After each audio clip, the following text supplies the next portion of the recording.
बदल घडवण्यासाठी पहिली महत्वाची पायरी म्हणजे आत्मपरीक्षण. आत्मपरीक्षणामुळे आपण जसे आहोत तसे स्वतः समोर येतो. आपले चांगले वाईट गुण मान्य करू शकतो. माझंही चुकू शकतं. माझ्यापेक्षा कोणीतरी एकच काम छान करू शकतं. माझ्यापेक्षा लहान व्यक्तीकडूनही मी शिकू शकते. माझ्यातही छान गुण आहेतच की. त्याला पॉलिशिंगची गरज आहे, ना की मला कोणासारखं व्हायची गरज आहे. अशी जेव्हा सातत्याने आपण स्वतःची पडताळणी करतो, तेव्हा सकारात्मक बदलांची सुंदर, अर्थपूर्ण जगण्याची सुरुवात होते. जेव्हा आपल्या चुका आपण स्वीकारू, तेव्हाच त्या सुधारता येतील ना? नात्यांमधल्या चुका, कामातल्या चुका, स्वतःबद्दलच्या चुका, वैचारिक चुका, अशा अनेक चुका आपल्या हातून घडतात. स्वतःचं परीक्षण करण्याऐवजी आपण नेहमीच इतरांचं परीक्षण करतो. इतरांसमोर स्वतःला योग्य सिद्ध करण्यासाठी. दुसऱ्यांना चूक ठरवण्याची गरज तेव्हाच पडते जेव्हा आपण खोटा मुखवटा घालून फिरतो. या खोट्या मुखवट्यामुळे कदाचित आपण कुटुंबात, समाजात मानाचं स्थान मिळवू, पण आरशासमोर स्वतःच्या नजरेला नजर देऊन आत्मविश्वासाने, अभिमानाने स्वतःच्या योग्यतेची कबुली देऊच शकणार नाही. जर आपणच स्वतःकडे अभिमानाने पाहू शकत नसू, तर मग आपलं जगणं अर्थपूर्ण होईल का? आपण कसे आहोत याबद्दल जाणून घेताना मागे आणि जगासमोर एकसारखं राहता यायला हवं. तो वाईट आहे, त्याची निवडच वाईट आहे, त्याचं जगणंच वाईट आहे. मी सर्व गोष्टी योग्य पद्धतीने करते. माझा निर्णय, माझी निवड, माझी आवड सगळं अगदी पद्धतशीर आणि योग्यच असतं. हे सतत सिद्ध करण्याची आपल्याला सवय लागते आणि मग त्यातूनच आपण अतिसहानुभूती मिळवणारा विचित्र स्वभाव घेऊन फिरू लागतो. ज्यामुळे आपण आहे तिथेच राहून स्वतःमध्ये कोणताच बदल न करता, कोणतीच सुधारणा न करता, आपल्या खोट्या मुखवट्याचा स्वाभिमान, अभिमान बाळगू लागतो. त्याच खोट्या अभिमानात अख्खं आयुष्य आपण कसं संपवतो आपल्यालाही कळत नाही. पावलोपावली नव्या गोष्टी शिकण्यात, विचारांमध्ये, दिनचर्येमध्ये बदल करण्यात जो माहीर असतो, तोच खऱ्या अर्थाने जीवनाचा सदुपयोग करतो, नाही का? म्हणून आज आत्मपरीक्षण करूया. आपल्या स्वभावाला जाणून त्यातल्या कमतरता मान्य करून मीपणा, मोठेपणा, खोटा अहंकार बाजूला सारून मोकळं मोकळं निर्मळ जगूया. किमान सुरुवात तरी करूयात. हेच पहिलं पाऊल असेल आपल्या मानसिक, आर्थिक, वैचारिक आणि शारीरिक प्रगतीचं. बरं, प्रगती ही फक्त पैशांनीच करता येते का? अजिबात नाही. प्रगती म्हणजे आपलं व्यक्तिमत्व सुधारणं. आपलं व्यक्तिमत्व कसं असायला हवं, आपलं जगणं कसं असायला हवं, याचा शेवटच्या श्वासापर्यंत अभ्यास करणं आणि स्वतःमध्ये सुधारणा करत जाणं. तुमच्या आजूबाजूला असे लोक आहेत का जे तुमची एनर्जी, ऊर्जा खेचून घेतात?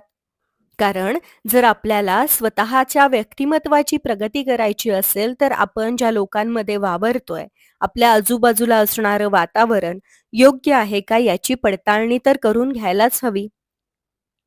बरं, असे लोक जे आपला आनंद, उत्साह, सकारात्मकता, सृजनशीलता शोषून घेतात किंवा अशा लोकांना वेळ दिल्यामुळे आपल्यातली सकारात्मकता आणि आपल्यातली क्रिएटिव्हिटी, सृजनशीलता अगदी शून्य होऊन जाते. असे लोक आहेत का एकदा तपासून पहा. जीवनाच्या अनेक टप्प्यावरती अनेक वेगवेगळ्या लोकांना सामोरं आपल्याला जावं लागतं. फक्त लोकांनाच नाही तर त्यांच्या विचारांना, त्यांच्या गुणांना, अवगुणांना. कामाच्या ठिकाणी, मैत्रीमध्ये, नात्यामध्ये असणारे असे लोक कदाचित आपल्या अधोगतीसाठी कारणीभूत ठरतात. आपण कितीही एफर्ट्स लावले, कितीही प्रयत्न केले तरीही त्यांच्यासाठी ते कमीच असतात. आपल्याला योग्य ते क्रेडिट, आदर दिला जात नाही आणि तेच आपली ऊर्जा खेचू लागतं. कारण अशा लोकांशी कसं वागायचं हेच आपल्याला कळत नाही. थोडं सगळं स्वीकारून, विसरून पुढे 4 पावले टाकली, तर मग मागे 10 पावले खेचली जातात. आतल्या आत कोंडी होते. काही लोकांमुळे जीवनाला अर्थ येतो, तर काहींमुळे अगदी जगणं नकोसं होतं. आपली ऊर्जा राखून ठेवण्यासाठी, प्रोटेक्ट करण्यासाठी अनेक मार्ग आहेतच. त्याचबरोबर अंतर हा एक मोठा उपाय आहे. काही ठिकाणं कदाचित आपल्यासाठी बनलेली नसतातच. म्हणून जिथे सातत्याने अनादर आणि आपल्याला टॉर्चर केलं जात असेल, तिथे शक्य असल्यास अंतर ठेवूयात. अशा लोकांना लांब ठेवूयात. मग लोक काय म्हणतील? आपण एकटे पडू का? हा विचार नको करूया. जिथे आपलं महत्त्व नाही, तिथून बाहेर पडल्यावर तुम्हाला नव्या गोष्टी शिकण्यासाठी आणखी वेळ मिळेल. दूर राहणं शक्य नसेल तर मर्यादा रेषा आखूया. भावनिक अंतर वाढवूयात. आपल्या जीवनात, कामात, आर्थिक व्यवहारात किती समोरच्या व्यक्तीने यावं, याचा निर्णय हा आपला असायला हवा. त्यासाठी तुम्ही आदराने मात्र स्पष्ट मत मांडणं शिकावं लागेल. सर्वांच्या नजरेत चांगलं राहण्यासाठी स्वतःला नकारात्मकतेच्या दरीत ढकलू नका. तुमची स्वप्न जाणून घ्या.